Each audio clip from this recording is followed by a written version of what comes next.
Let's see. Okay.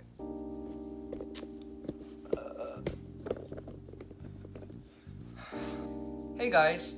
So I don't know about you guys, but now that I've entered my late 20s, I'm starting to see a lot of videos on YouTube, mostly talking about people wasting their 20s.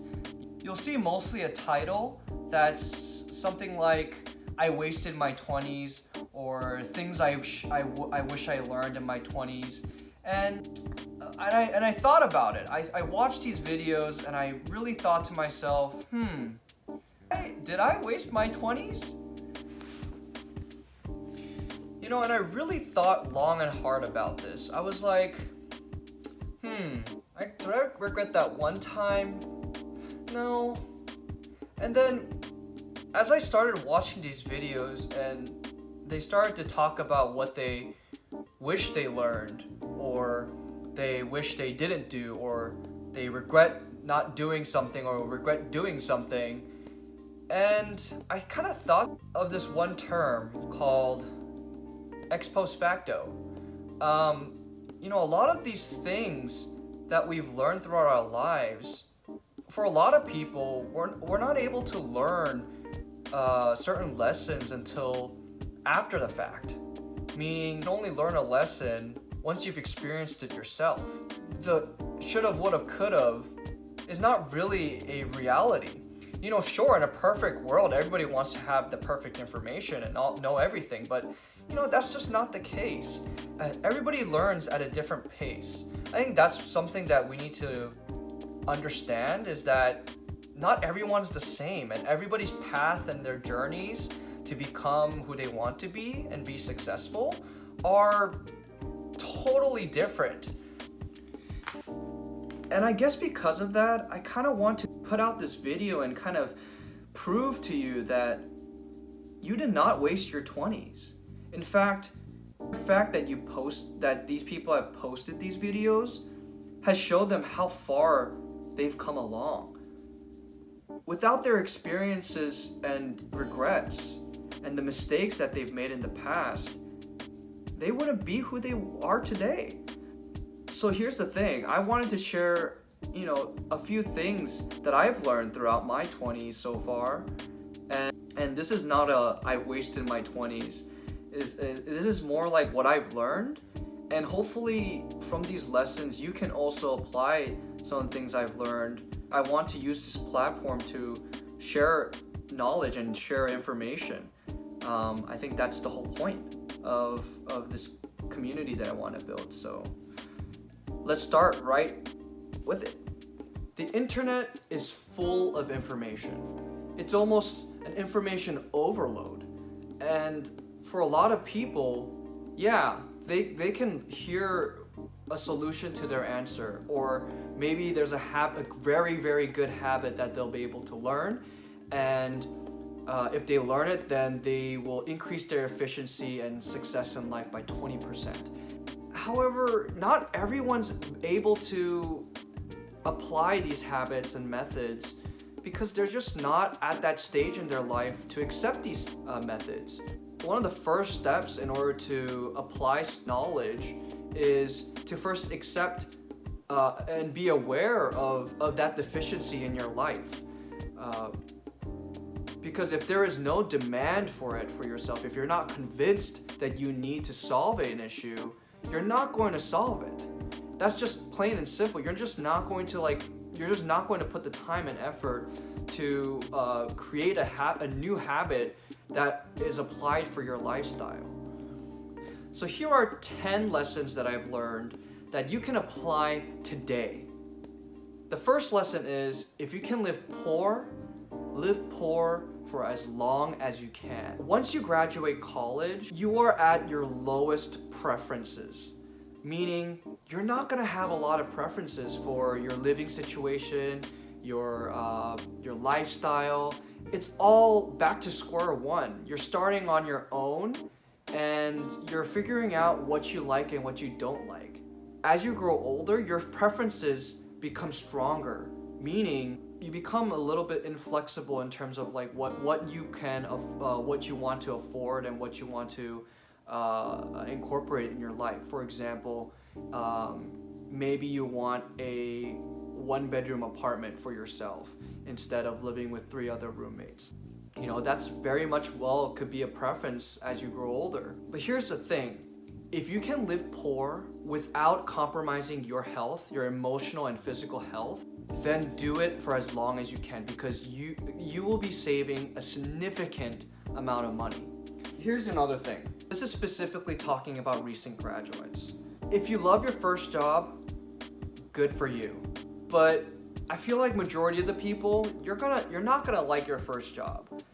It may not be just because you're working with terrible people. It's just a huge learning curve. When you first work at a job, in a job that you've never worked before, there's a lot of things you're gonna have to learn.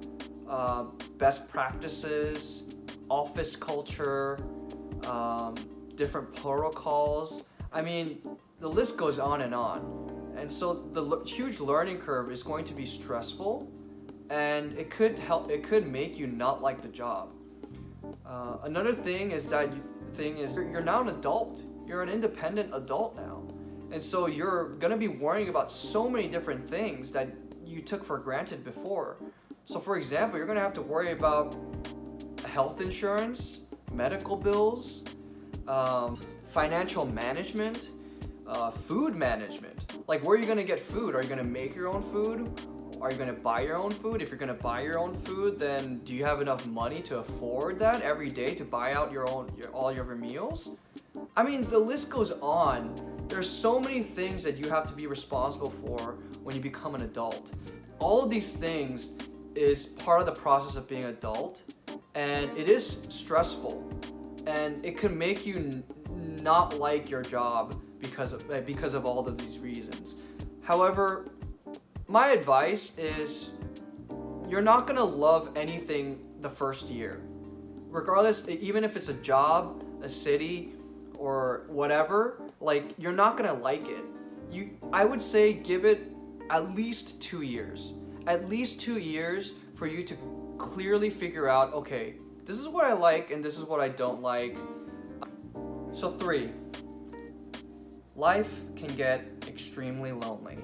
When you were in school, you had friends, whether that be your dorm mates or any organizations that you were involved with. You had friends, but once you graduate, you're on your own. I mean, sure, there might be some of your friends who stay in the same city, but at some point you're gonna have to branch out. And you know, if you can live on your own and not socialize, I mean, good for you. But I feel like majority of the people, just for their mental health, they need to at least talk to somebody. So I highly suggest looking for resources where you can meet people, whether that be volunteering, dating, joining some kind of organization, like a sports league. Whatever it is, you have to make the effort to reach out to people and make the connections. 4, if you're gonna take anything from this list, it's this one. Take care of your mental and physical health. I cannot stress how important this one is. Your life is already going to be stressful. So the thing about mental and physical health is that they're very much related. Stress causes a lot of things to screw up your body. For example, when I was young, I used to have constant stomach pains. I would have irritable bowel syndrome, which is basically your stomach gets bloated and your stomach hurts, and no matter how many medications you take, it doesn't relieve it. And it was only after I graduated college that I realized that this was all stress induced. I did not know that stress screws up your hormones in your body to produce more acid in your stomach. And creating more acid in your stomach leads to ulcers, which are punctures in your stomach. And I realized that that was the cause of my stomach pains. To solve my stress levels, the easiest thing for me was to exercise. I know it's hard, but once I realized how important it was to regulate my stress, it became an incentive for me to start. Because before, I was not exercising routinely. I would usually go for like a month to the gym and I would give up. So whatever motivation you need, whatever it is, just understand how stress plays in your life and that you regulate it. And once you regulate your stress, your life becomes so much better. Today, I don't have any stomach pains because I'm able to regulate my stress. Working out for me 6 times a week is a non-negotiable because I know that if I don't work out, it's gonna come back. So the 5th lesson is be comfortable being uncomfortable. This may sound extreme, but at some point in your life, you're gonna feel complacent, where everything seems mundane and pointless, where you feel like at your job, you feel like a cog in a machine, and going out beers every week, every Saturday night with your friends seems mundane. And you start asking yourself, is this it? Is there more to this, or is this really the life I'm going to live for the rest of my life? And my only advice with that is if you willingly know that you're unhappy and you're choosing not to do anything about it, you need to start taking initiative for yourself, because no one's going to tell you what to do with your life. You know, you're not living with mommy and daddy anymore. The most effective way to alleviate this issue is to add a little bit of spice in your life. And that means that you're going to be in a situation where you're not comfortable because you're unfamiliar, because you've been a cog in a machine. You've been doing the same things, going to work, coming back home, eating, sleeping, and then on the weekends you hang out with the boys, drink some beers, and then you fall yourself to sleep. See, that kind of mundaneness you're gonna realize just adding one little new thing in your life is going to drastically change how you feel about your life. Try adding something, whether that be going to a soccer league, to play some sports, or maybe it's going on a date, or maybe it's trying to make new friends somewhere. Maybe it's moving to a new city. Whatever it may be, you gotta take the initiative. My 6th advice is, depending on where you are at your life, you may want to reevaluate who you're surrounding yourself with. As I mentioned, as we grow older, our preferences become a lot stronger, more clear, let's just say. You start figuring out what you like and dislike, but you also figure out what your values are. And depending on whether your values change or not, that could drastically change how you feel about your friends or the people that you surround with in general. Number 7 is life gets harder, especially when things go wrong. I cannot tell you how many times I've had a series of unfortunate events happen to me. There was a time when I had a very hard time at my job adjusting to the work culture, and that caused a lot of stress, which eventually caused me to have some pain in my body. I went to the doctors, they couldn't figure out. I did a bunch of tests, an ultrasound, I did an x-ray, I did everything, everything you can imagine. And they weren't able to figure out what was wrong with me. That came out to $1,000 out of pocket. Yeah, that's insurance included. And it was only until later that I found out that this was all stress induced. There was no medication for this. It was just that I needed to figure out the source of my stress. So once these series of unfortunate events happen, are we doomed? The answer is no. It's a matter of how you pull yourself up together. During hard times, perspective and mindset is so important. You can't let these hardships pull you down. You gotta start thinking, okay, I'm going through a hardship right now. What can I do? What is the best that I can do? Do I need help? Who can I talk to? Definitely, you don't have to go through this alone. If you have any friends or family that can be there for you, take advantage of that. My 8th advice is that you are not responsible for your friends' happiness. If you're anything like me, you're a people pleaser. You're terrible at saying no to opportunities. And this is something that I'm definitely working on right now. If your friends are going through some bad times, sure, be there for them. But it's not your responsibility to solve their issues. I think the hardest part for me was that whenever my friends had issues, is that I would want to solve it for them. Of course, I thought, because I'm their friend.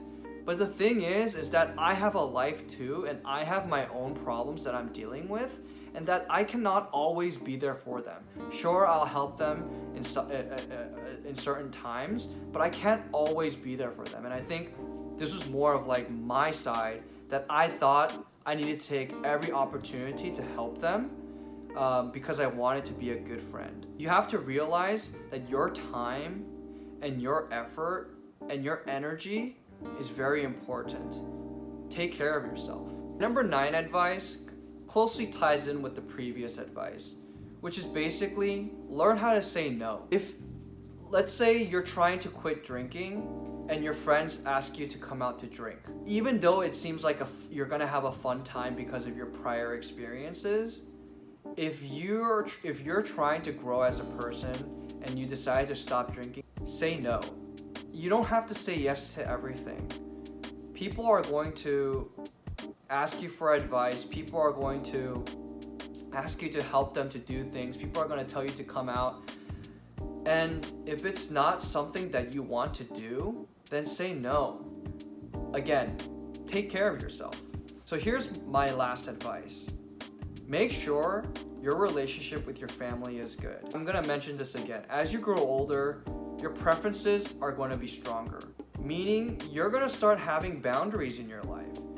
Maybe you don't want your parents to know about certain things about your life because if you're anything like me, you used to tell your family about everything. And I mean everything. I'm talking about every girl that I went on a date with and complaining to them about why I didn't like the date or why I liked the date. The thing is that what that led to was them thinking that every girl that I spoke to them, they thought I was being serious about them. Meaning they thought that I saw them as marriage material, and then that's why I went on a date. The thing is, as you grow older, you're not going to want to talk about certain things with your parents. And I don't mean this, and this doesn't necessarily have to be in a bad light, right? Maybe some things you want to keep private. And of course, I am at fault too, because it was habitual for me to want to tell everything to my family, because that's how I grew up. The thing is that you gotta start putting up boundaries for yourself, but also let them know that there are certain topics that you do not want to talk about, and that there are certain things that you want them to respect. Of course, communication is key here. Don't try to be entitled and say you have to respect this, and that. No. Go with a more warm approach, saying, hey, mom and dad, I've realized growing up there are certain things that I want to keep to myself, and I hope that you can respect this. You can respect X, Y, and Z. Whatever it may be, as long as you're not demanding and you're asking, your parents are always going to understand, or at least try to understand. And your goal is also to help them understand. And the worst case scenario is that you bottle up all these issues that you have with your family. It bursts all of a sudden, and then you no longer now you have a bad relationship with your family. If there's anything in your life that's a constant, it's your family. You don't want to abandon them. You don't want them to be away. Friends come and go, but family stays. So if anything, try to put a lot of effort into communicating with your family. So that's the end of the video. If you're in your late 20s like me and you feel like you've wasted your 20s, please don't think like that. Like I mentioned, we all have our own pace in our journey of learning and growing. Please don't compare yourself to other people. Understand that your journey is different than others. And once you start understanding that and accepting that, your life will be much better. And just for your own mental health as well. If you guys like this kind of content, please click the like button below and subscribe as well. And comment down below and maybe tell me one of your things that you've learned throughout your 20s. I'd love to learn more. I'm constantly trying to grow as a person, so yeah, let me know. I'd love to interact with you guys, and yeah, goodbye.